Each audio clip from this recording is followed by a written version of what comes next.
Saat kita merenungkan firman Tuhan, maka roh kita mencari petunjuk dari Tuhan Bapa kita. Saat kita merenungkan firman Tuhan, saat itulah frekuensi hati kita terhubung dengan frekuensi hati Tuhan, sumber kehidupan, jalan dan kebenaran yang sejati. Dan petunjuk yang didapat roh kita dari kebenaran firman Tuhan akan mengajar kita, menyatakan kesalahan kita, memperbaiki kelakuan kita, dan mendidik kita dalam kebenaran. Maka ketika kita melakukan kebenaran Tuhan, hidup kita akan menjadi terang dan garam bagi siapapun di sekeliling kita. Kalau setiap hari kita belajar firman Tuhan, maka hidup kita ini dijagai untuk selalu berada dalam kehendak Tuhan.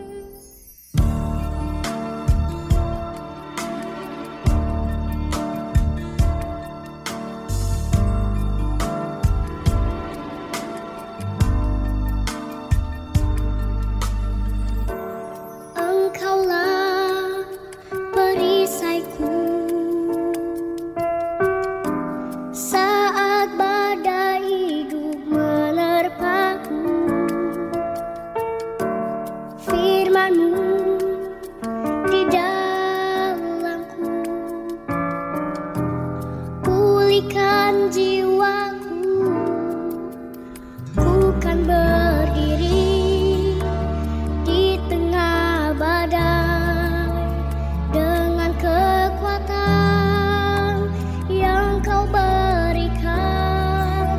Sampai kapanpun ku kan bertahan, karena Yesus selalu menopang hidupku.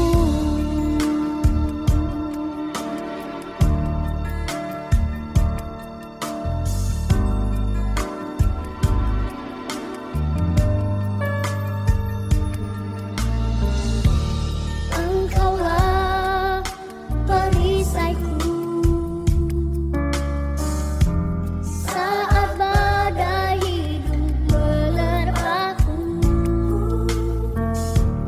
Firman-Mu di dalamku, pulihkan jiwaku, ku kan berdiri di tengah badai dengan kekuatan yang Kau berikan. Sampai kapanpun ku kan bertahan, karena Yesus selalu menopang hidupku.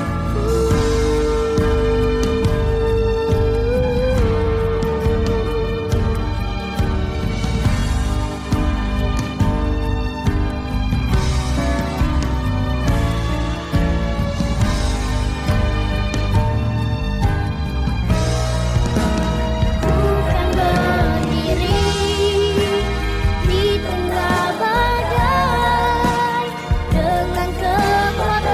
dengan kekuatan yang Kau berikan. Sampai kapanpun ku kan bertahan, karena Yesus selalu menopang. Ku kan berdiri di tengah badai dengan kekuatan yang Kau berikan. Sampai kapanpun ku kan bertahan, karena Yesus selalu menopang. Karena Yesus selalu menopang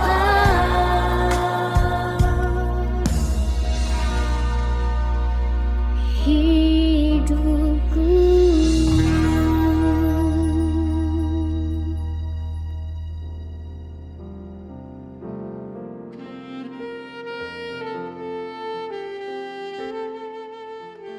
Lukas 13 ayat 23-24.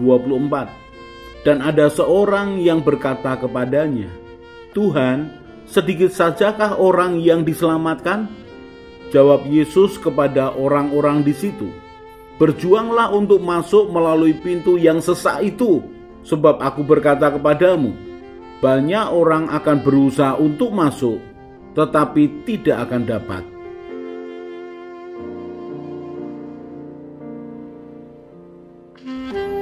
Kasih dari Tuhan itu melahirkan kepedulian, belas kasihan, pertolongan, dan pengorbanan.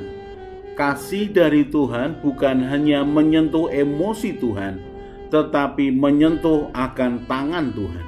Tidak seperti kebanyakan orang yang melihat orang menderita lalu hanya mengatakan kasihan, tetapi tidak mengulurkan tangan. Berbeda dengan Tuhan. Kasih Tuhan melihat orang yang dalam penderitaan, hatinya penuh dengan belas kasihan sehingga tangannya terulur untuk menolong. Bahkan kemudian dia mengorbankan dirinya supaya kehidupan yang lebih baik, supaya masa depan yang jauh lebih baik dimiliki oleh orang yang ditolongnya.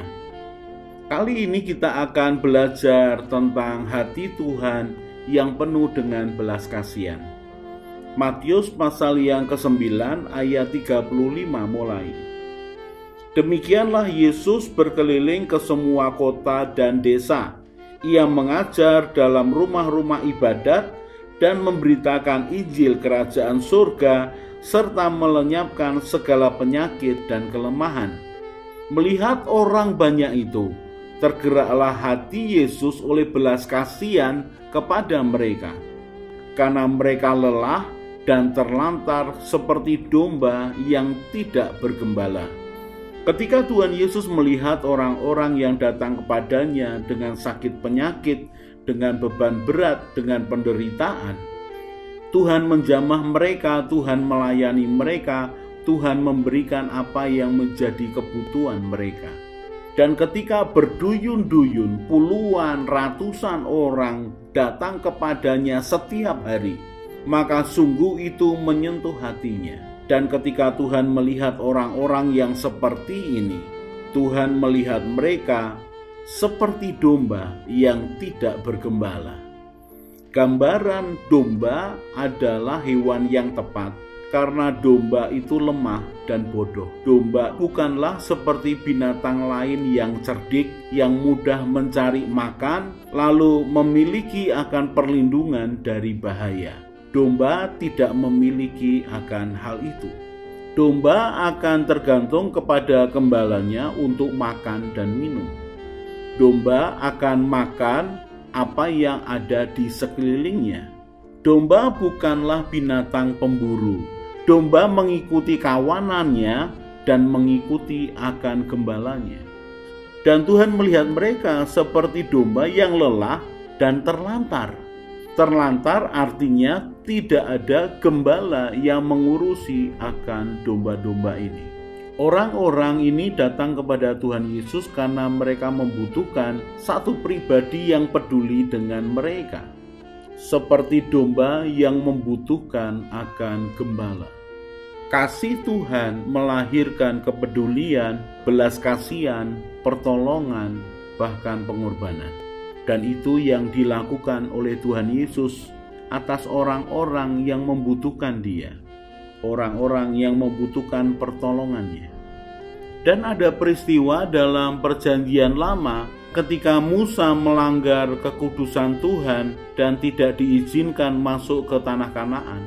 Maka Musa meminta supaya Tuhan memberikan seseorang menggantikan dia menggembalakan akan umat Israel. Kita tahu bahwa Musa diutus Tuhan untuk membawa orang Israel keluar dari tanah Mesir. Musa mendampingi mereka selama di padang gurun.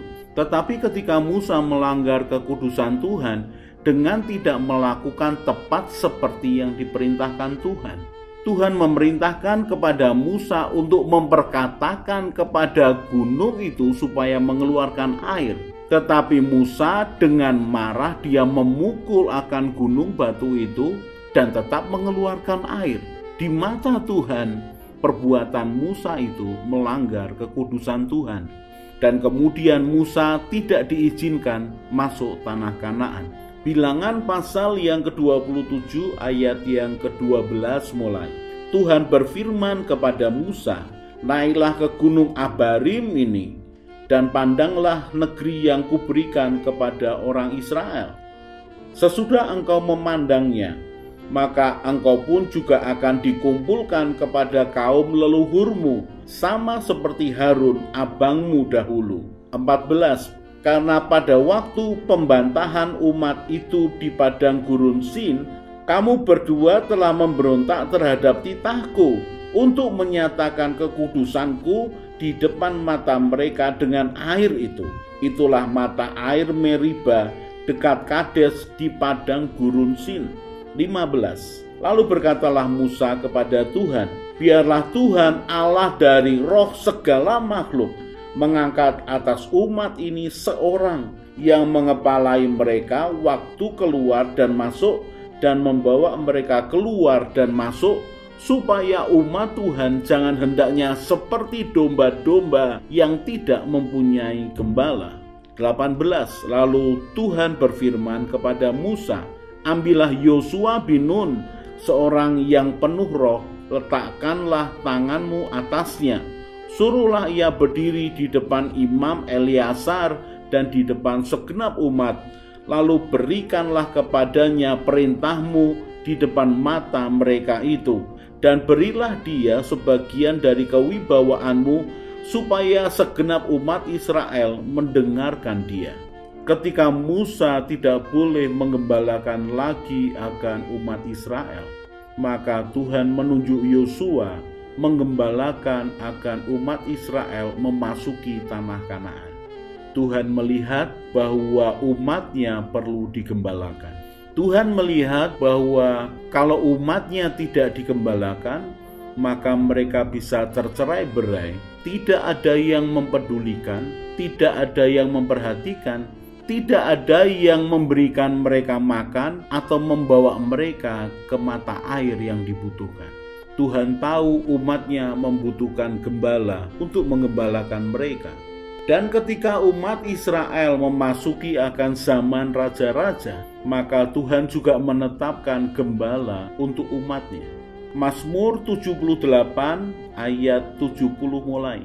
Dipilihnya Daud, hambanya, diambilnya dia dari antara kandang-kandang kambing domba, dari tempat domba-domba yang menyusui didatangkannya dia, untuk mengembalakan Yakub umatnya dan Israel miliknya sendiri. Ia mengembalakan mereka dengan ketulusan hatinya dan menuntun mereka dengan kecakapan tangannya. Tuhan menunjuk Daud, seseorang yang sangat paham tentang penggembalaan domba. Karena Daud dahulu adalah seorang gembala domba.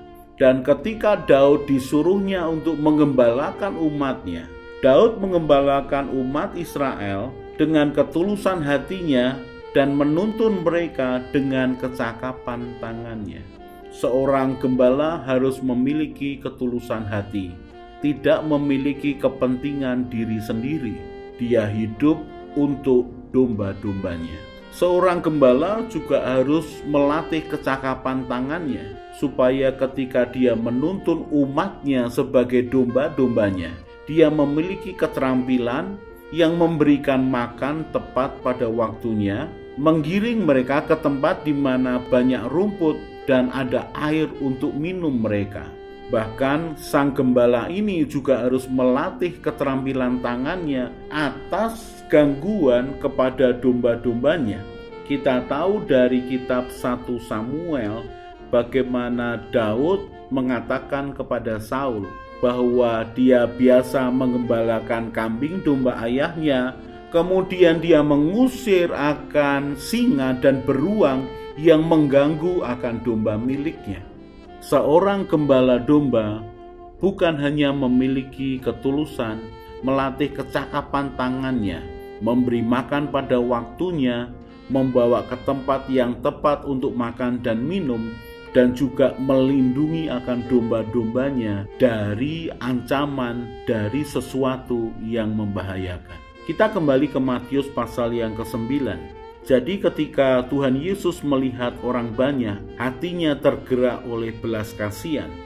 Dia peduli dengan mereka, hatinya tersentuh oleh penderitaan mereka, lalu Tuhan memberikan pertolongan kepada mereka. Tuhan Yesus adalah gembala yang baik. Mari saudaraku, jangan buang-buang kesempatan di mana Tuhan menolong kita, menggembalakan kita. Karena Dia mengasihi kita, Dia melindungi kita, Dia membawa kita ke tempat yang penuh dengan sumber kehidupan. Dia memberikan akan nyawanya buat kita, supaya kita mendapatkan hidup yang kekal. Mari datang kepadanya, mari percaya kepadanya, dan mari hidup bersama dengan Gembala Agung kita, Tuhan kita Yesus Kristus.